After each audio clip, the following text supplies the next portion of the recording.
Ben 2010'un Eylül ayında köye giderken karakola uğramadan direkt köy yoluna saptığım için karakoldan üzerime ateş açıldı.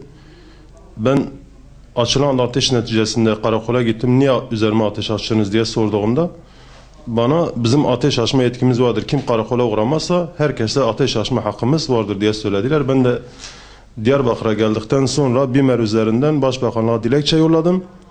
Bu mağduriyetimi, bu şikayetimi dile getirdim. Fakat şu anda yaptığım şikayetten dolayı ben mahkum durumdayım.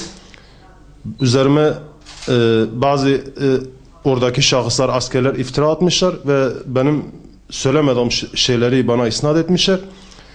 Şu anda 1 yıl ceza almış durumdayım.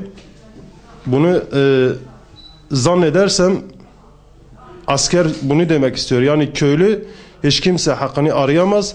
Biz istediğimizi yaparız ve bizim yaptığımızın da hesabını biz kimseye vermeyiz diye söylemek istiyorlar.